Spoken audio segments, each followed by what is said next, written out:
living life, every day, late at night, not okay, all I want.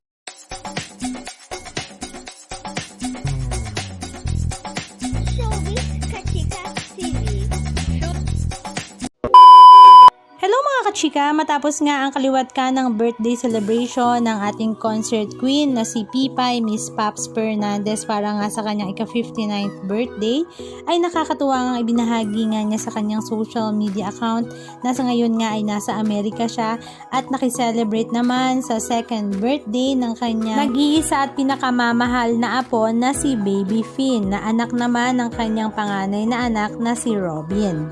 Sa kanyang social media account ay binahagi nga niya na ang theme nga ng birthday ni Baby Finn ay pajama party with astronaut touch. At the same time, ito nga ay very intimate dahil kanyang mga malalapit na mga kamag-anak nga lamang ang present sa birthday celebration. Syempre, hindi naman mawawala ang kanyang lolo na si Concert King Martin Nibera. Naroroon din nga si Ram Nibera at maging ang isa pang anak ni Martin Nibera na si Santino na close naman sa kanyang pamangkin na si Baby Finn. Ang ilan nga sa mga netizens ay napakomment na talaga namang tuwang-tuwa nga silang makitang magkasamang muli ang buong pamilya ni Paps Fernandez kasama si Martin Nibera at ang kanilang mga anak. Nakakatuwa nga daw dahil talagang napakaganda ng kanilang setup. Sayang nga lang daw at bakit hindi pa silang magbalikang muli, total naman ay masaya silang isang buong pamilya. Halika at panoorin natin ang ilan sa mga video clips ganap na kanilang ibinahagi sa kanilang mga social media accounts. Now here, Finn's birthday party. Hi! They're so busy preparing the food.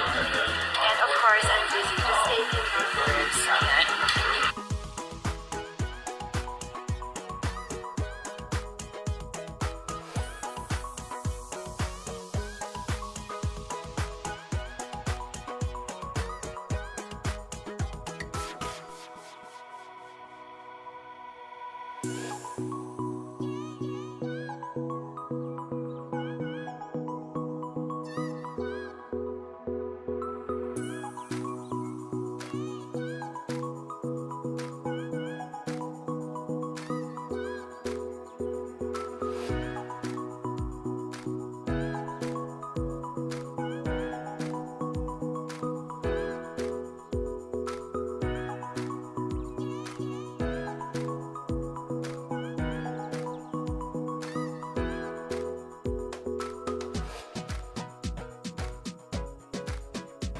Anong masasabi nyo mga kachika? Just comment down below. And please don't forget to subscribe.